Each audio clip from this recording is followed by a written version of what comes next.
오늘 우리들에게 주시는 하나님의 말씀은 신명기 6장 20절로 25절 말씀입니다. 우리 다 함께 봉독하겠습니다.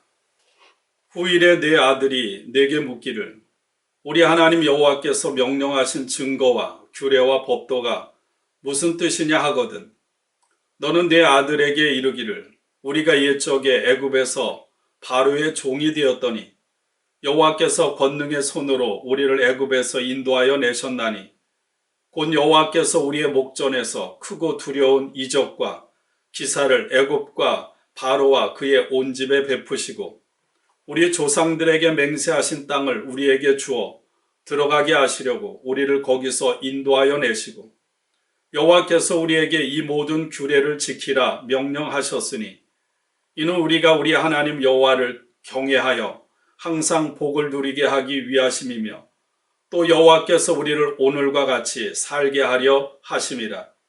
우리가 그 명령하신 대로 이 모든 명령을 우리 하나님 여호와 앞에서 삼가 지키면 그것이 곧 우리의 의로움이니라 할지니라. 아멘. 할렐루야. 주님의 은혜가 오늘도 만나의 모든 가족들 여러분의 삶에 가득하기를 축원합니다. 부활주일 후 첫째 주간을 여러분들 잘 보내셨는지요? 지난 주일에 함께 나눈 말씀처럼 예수님의 부활을 가장 먼저 목격한 사람은 막달라 마리아였습니다. 막달라 마리아는 예수님을 만나고 감당할 수 없는 사랑을 받았습니다. 그리고 나서 막달라 마리아의 그 이후의 삶 전체는 예수님을 향한 사랑으로 온전히 불태워졌음을 우리는 알고 있습니다. 여러분 누구에게 사랑받아 보신 적이 있습니까? 혹은 누군가를 사랑해 본 적이 있습니까? 여러분 누군가로부터 내가 사랑을 받고 있다고 느끼는 사람, 믿는 사람은 절대로 여러분 잘못되거나 망하지 않는 줄로 믿습니다. 오늘 말씀은 사랑의 이야기, 하나님의 우리를 향한 사랑의 이야기라고 할 수가 있습니다. 광야에서 자란 이스라엘 2세대 백성들에게 가나안 땅이 눈앞에 펼쳐져 있습니다. 이제 이스라엘 백성들은 가나안 땅, 약속의 땅으로 막 들어가려고 하고 있는 것입니다. 그들은 이제까지 광야를 통과하면서 많은 고난과 시련과 궁핍과 어려움의 시간들을 지나야 했습니다. 그런데 이제는 이전에 겪었던 것과는 비교할 수 없는 그런 가장 큰 마지막의 시험을 그들은 통과해야만 하는 것입니다.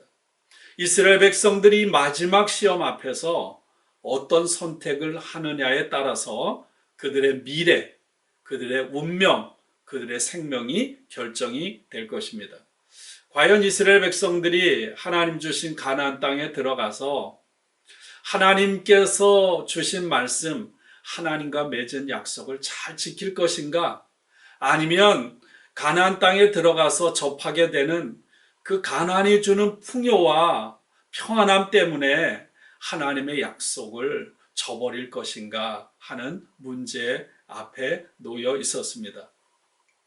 광야에서 자란 이스라엘 2세대 백성들은 가나안 땅에 살던 사람들이 누리던 풍요로움이 가져다 주는 그 쾌락, 우상숭배, 풍성함 등의 유혹을 이전에는 경험해 본 적이 없습니다. 왜냐하면 그들은 광야에서만 살았기 때문에. 광야라고 하는 것은 모든 문명, 편리와 전혀 동떨어진 그런 고립된 장소이기 때문입니다.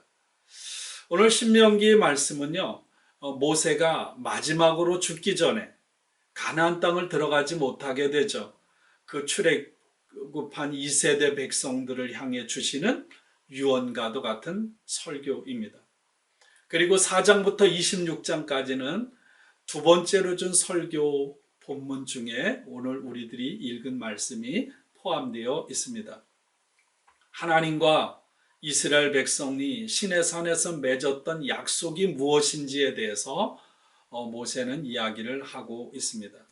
한마디로 말하면 하나님과 이스라엘 백성들이 약속을 맺고 하나님께서 이스라엘 백성들에게 십계명으로 상징되는 율법을 주셨죠. 율법의 핵심은 한마디로 말하면 사랑입니다. 하나님께서 이스라엘 백성들에게 요구하는 것은 어떤 의무적으로 그것을 하나하나 잘 지키느냐 안 지키느냐가 아니라 사랑으로 기쁜 마음으로 순종하는 것입니다. 여러분, 부부 사이에서도 그렇지 않아요? 친밀함을 유지할 수 있는 비결은 부부간의 사랑입니다. 하나님과 우리와의 관계에 있어서 친밀감을 유지할 수 있는 비결은 사랑이죠. 그래서 요한복음 14장 15절에서 이렇게 말씀하셨어요. 너희가 나를 사랑하면 내 계명을 지키리라. 21절에 나의 계명을 가지고 지키는 자라야 나를 사랑하는 자다. 여러분, 하나님을 사랑한다는 것과 하나님의 가르침, 하나님의 말씀을 지키는 것은 다른 게 아니에요. 하나입니다. 주님을 사랑하는 사람은 주님의 계명, 주님의 말씀을 사랑하고 지키게 돼 있어요. 우리가 만약에 누군가를 사랑한다면 어떤가요? 그 사람의 말을 귀를 기울여 잘 듣고 그것을 지키고 그 말씀을 따라 살아가게 되어 있습니다. 하나님을 아니면 누군가를 사랑한다고 하면서 그분의 말씀을 무시한다면 그건 진짜 사랑하는 거라고 할 수가 없겠죠. 우리가 앞서 신명기 4장 6장 4절부터 9절까지 쉐마라고 하죠. 이스라엘 백성들에게 주신 하나님의 율법을 한마디로 정리하면 이것입니다. 너는 마음을 다하고 힘을 다하고 뜻을 다하여 내 하나님 여호와를 사랑하라. 이 말씀이 신명기 전체, 아니 구약 성경 전체를 꿰뚫고 있는 그런 말씀이에요.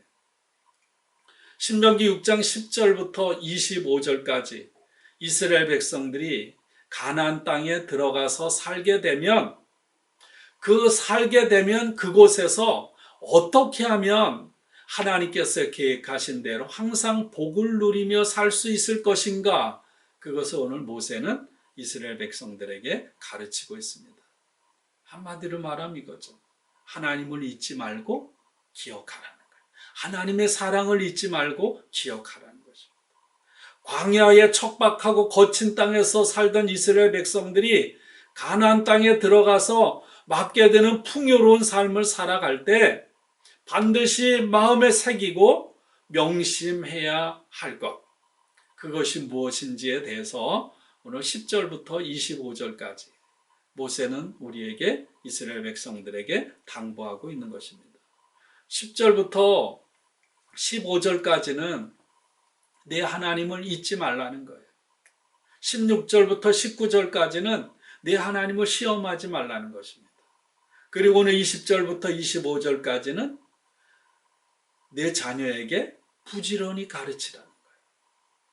한번 하나하나 살펴보죠. 왜 하나님을 잊어서는 안 되는 것일까? 성경은 이렇게 말해요. 하나님은 질투하시는 하나님입니다. 하나님은 질투하시는 하나님. 나쁜 의미에서 질투가 아니라 사랑이라고 하는 것은 무엇입니까? 전부를 요구하는 거예요. 하나님은 우리에게 전부를 요구하는 거예요. 100%를 요구하는 것입니다. 내가 만약 사랑하는 사람, 예를 들어 남편이 아내가 남편을 사랑할 때 어떻게 해야 하나요? 일부분, 한 90% 정도를 남편을 사랑하고 아내를 사랑하고 10% 정도를 다른 사람을 사랑한다?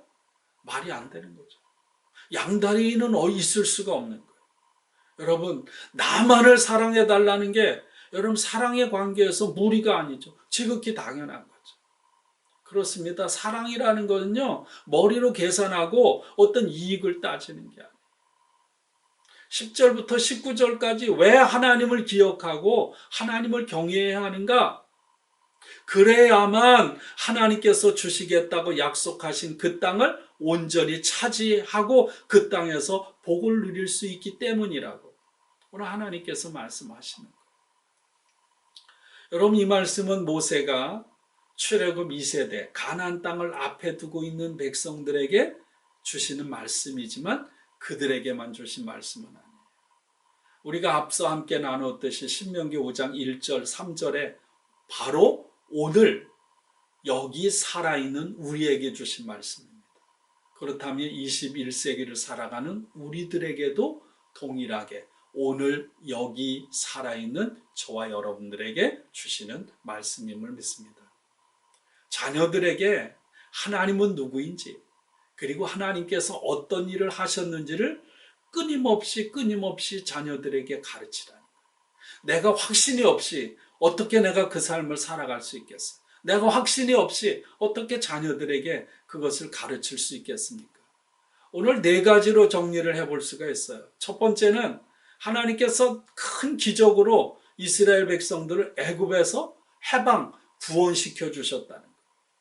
옛날에 이스라엘 백성들이 어떻게 됐나요? 아버지 때 애굽의 바로의 종이 돼서 성 쌓는 일과 험한 일을 했습니다. 너무너무 힘들어서 죽을 지경이어서 하나님 앞에 부르짖죠.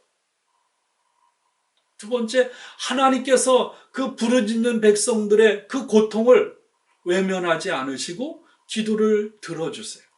그래서 큰 권능으로 애굽에서 이스라엘 백성들을 구원해서 가나안 땅으로 인도해 주시는 거예요. 그것이 출애굽이죠.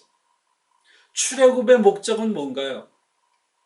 하나님께서 옛날에 아브라함에게 찾아와서 내가 너에게 약속의 땅을 주겠다. 그 아들 이삭에게, 그 아들 야곱에게 약속해 주셨어요. 그리고 하나님께서는 애굽에서 구원해서 약속의 땅 가나안으로 인도해 들이셨습니다. 무슨 말씀이에요? 하나님께서 신실하신 하나님이기에 당신의 약속을 이루셨다는 거죠. 세 번째, 하나님께서 오늘 이스라엘 백성으로 하여금 하나님의 명령과 규례와 법도를 지키라고 말씀하세요. 한마디로 말하면 율법을 지키라는 거예요. 율법을 지키라고 명령하세요. 여러분, 우리 신앙생활에 있어서도 순서가 얼마나 중요한지를 우리는 명심해야 돼요. 순서가 참 중요합니다. 하나님께서 우리에게 아무것도 주시지 않고 무조건 하라고 하는 적이 없어요. 오늘 말씀을 한번 볼까요? 첫째는 하나님께서 이스라엘 백성들을 애굽에서 구원해서 가나안 땅 약속의 땅으로 들어와 살도록 하셨어요. 그리고 두 번째 뭔가요? 어제 말씀이죠. 하나님께서 이스라엘 백성들의 약속의 땅뿐만 아니라 그들에게 아름다운 성읍과 살 집과 풍성한 우물, 그리고 차고 넘치는 포도나무, 감람나무, 과수원을 주시겠다고 약속하신 거예요. 엄청난 선물을 하나님께서 주시겠다고 약속하시고 엄청난 선물을 주셨거든요. 여러분, 선물을 주고 받아본 적이 있잖아요. 선물을 받을 때 뭐가 필요할까요? 나는 받을 자격이 없습니다. 그렇게 이렇게 할 필요가 없잖아요. 선물을 주시는 분의 마음을 헤아려서 감사합니다, 땡큐 하고 받으면 되는 거예요. 하나님께서 애굽에서 구원해서 약속의 땅으로 들이셨고 땅뿐만 아니라 성읍, 집, 우물, 과수원을 풍성한 것을 주셨다는 거예요. 그러므로 율법을 지키라는 거예요. 왜 율법을 지키게 합니까? 오늘 말씀에는 하나님께서 이스라엘 백성들의 행복과 유익을 위해서 율법을 주셨다고 말씀하세요. 하나님께서 명령하신 증거와 규례와 법도는 한마디로 말하면 24절에 복을 누리게 하기 위하십니다.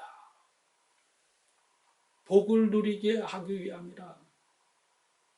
또 하나 이어집니다. 그리고 오늘날과 같이 살게 하려 하십니다. 하나님의 법을 지키고 살아갈 때 그 사람이, 그 백성이 생명을 누리게 된다는 거예요. 사랑하는 여러분, 하나님의 말씀, 하나님의 계명, 다시 말하면 하나님의 명령은 저와 여러분들을 성가시게 귀찮게 하는 무거운 짐이 아니라 바로 저와 여러분들로 하여금 생명을 누리고 행복을 누리도록 하기 위해서 주신 하나님의 선물임을 믿습니다. 오늘 25절 마지막이에요. 그렇다면 이 하나님이 주신 선물인 행복을 누리고 생명을 누리도록 주신 이 율법을 지키면 어떤 일이 벌어지는가? 이스라엘에게 의로움이 될 것이다. 이렇게 말씀하세요. 이스라엘 백성들이 하나님의 말씀을 지키며 살아갈 때 그것이 이스라엘 백성들에게 의로움, 공의가 된다. 이렇게 말씀하시는 거죠. 여러분 창세기 18장 19절 말씀 우리 한번 읽어볼까요? 내가 아브라함을 선택한 것은 그가 자식들과 자손을 잘 가르쳐서 나에게 순종하게 하고 옳고 바른 일을 하도록 가르치라는 뜻에서 한 것이다. 그의 자손이 아브라함에게서 배운 대로 하면 나는 아브라함에게 약속한 대로 다 이루어 주겠다. 오늘 우리 성경에는 공의와 의라고 말씀하세요. 하나님께서 주신 말씀을 잘 자식들에게 가르쳐서 순종하면, 그래서 옳고 바른 일을 하도록 가르치면 하나님께서 아브라함에게 약속한 대로 복을 다 이루어 주겠다. 여러분, 하나님께서 주신 율법, 한마디로 말하면 십계명이에요.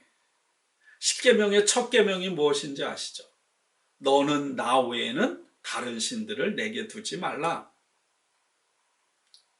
이 말을 매일매일 우리가 살아가는 삶의 자리에서 모세를 통해 또 오늘 우리에게 적극적으로 고백한 그 신앙 고백이 뭐냐면 하나님을 사랑하라는 거예요. 나 외에, 하나님 외에 다른 양다리를 걸치고 다른 것을 의지하고 바라보지 말라라는 말은 마음을 다하고 뜻을 다하고 힘을 다해서 하나님을 사랑하라는 거예요. 그렇죠. 사랑하면 모든 걸 다 줄 수가 있어요. 사랑하면요, 사랑하는 사람을 위해서 기꺼이 죽을 수도 있어요. 사랑한다는 것은 내가 할 수 있는 모든 것을 다하는 거예요. 마음을 다하고 혼을 다하고 힘을 다하는 거예요. 내가 가진 능력, 내가 가진 힘, 내가 가진 재산 다 해서 그분이 기뻐하시는 일에 쓰는 거예요. 그게 사랑이에요. 사랑한다는 것은 우리의 마음이 나누어지지 않고 100%를 드리는 것입니다.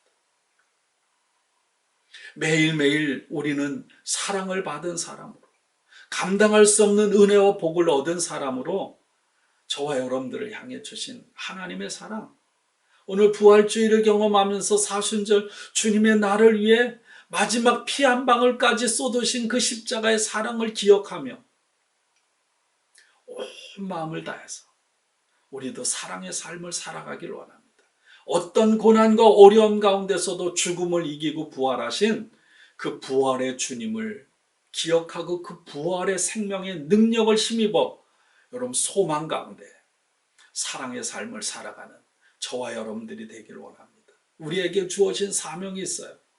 하나님이 누구인지 그분의 나를 향하신 사랑을 기억하고 그것을 새기고 매일매일 살아가는 삶에서 그것을 사랑 입은 자로, 용서받은 자로, 은혜 입은 자로 그렇게 감사하며 온 마음으로 사랑하며 살아가는 거죠.